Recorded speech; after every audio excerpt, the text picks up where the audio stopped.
Things in Phoenix have gone from bad to worse. Just a year after building a super team around Kevin Durant, Devin Booker, and Bradley Beal, the Suns are already hitting the reset button.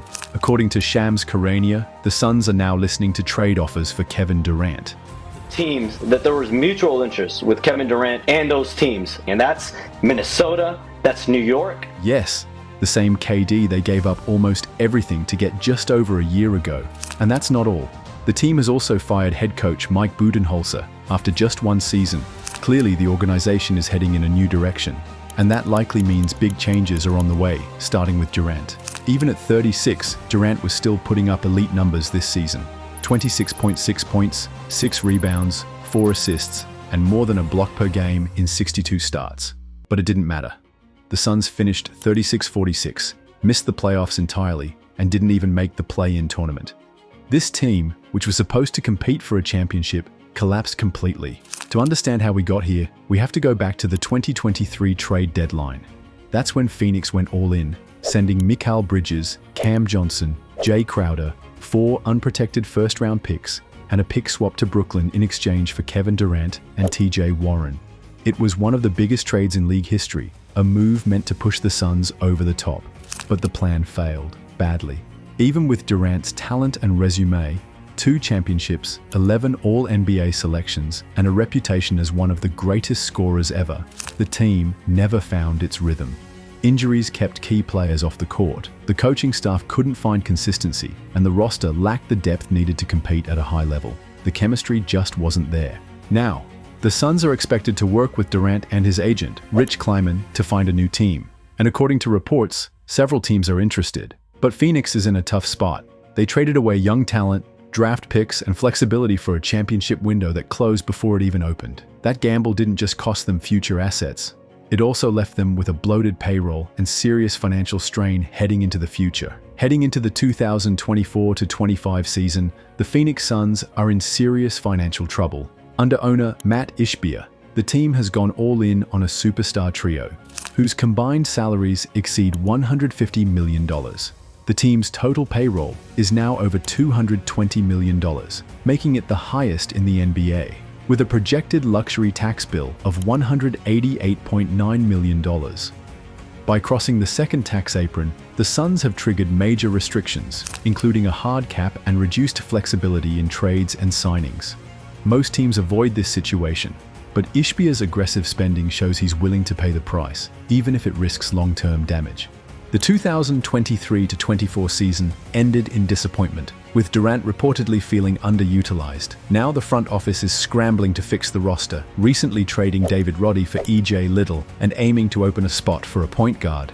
But with nearly $400 million in salary and taxes owed, the Suns are boxed in. The franchise has gone all in, but now it's facing the consequences. The super team experiment in Phoenix is on shaky ground. If they can't find their rhythm soon, this daring strategy could end in disaster. Don't miss out on our insights. If you love the video, be sure to subscribe to the channel.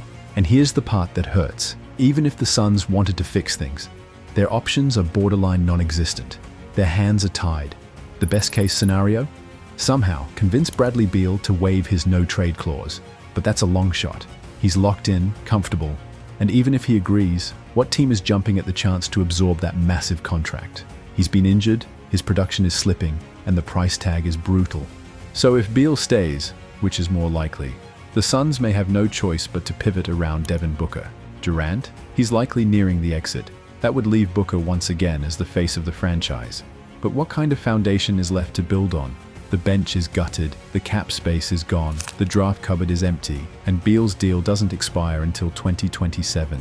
That's 3 more years of financial lockdown. Unless something drastic happens, Phoenix is stuck in one of the most hopeless cap situations in the entire league.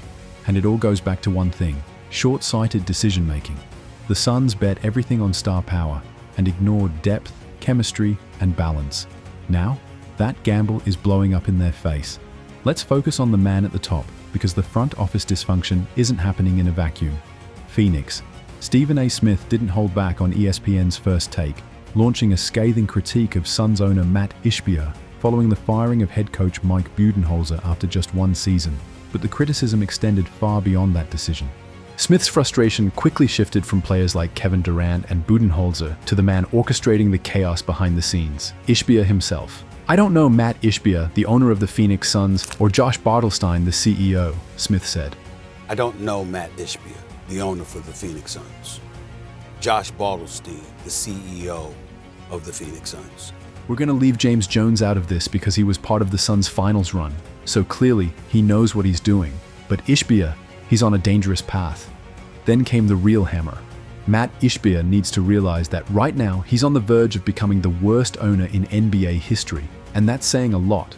That right now, you are on the verge of being recognized as the worst owner in the history of basketball. Donald Sterling once owned a franchise. James Dolan was heading there until he hired Leon Rose. That's the path Ishbia's on right now.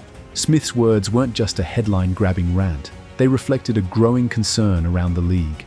The instability in Phoenix, from coaching decisions to questionable trades and front office turnover, points to a deeper issue at the top.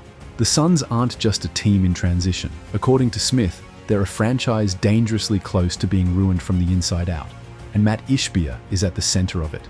The Phoenix Suns didn't just stumble this season, they completely fell apart. A roster built to win now turned into a ticking time bomb, leaving them to pick up the pieces. But from this collapse comes a chance to rebuild, and this offseason is crucial for their future. There's still hope beneath all the disappointment. Veterans still have something left to offer, and young players are eager to prove themselves. That mix, if managed effectively, could be the key to turning things around. However, let's be clear, running it back with the same roster is not an option. Management needs to make tough, intentional decisions. The younger players need real minutes to develop, and there must be a focus on sustainable growth rather than quick fixes. Now is the time to stop seeking shortcuts and commit to building something lasting, with a clear vision for long-term success. Despite all the frustration, there were moments of energy and potential. Maybe hitting rock bottom was necessary for this team to finally begin finding its identity. The hunger we saw from the younger players wasn't fake, it was earned.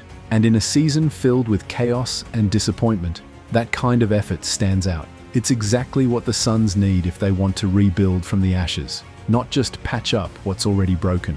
The Phoenix Suns may be broken, but they're not finished. If the right changes are made, if egos are checked, roles are redefined, and depth is prioritized over star power, this could be the beginning of something stronger, not just louder. The foundation might be cracked, but it's not beyond repair.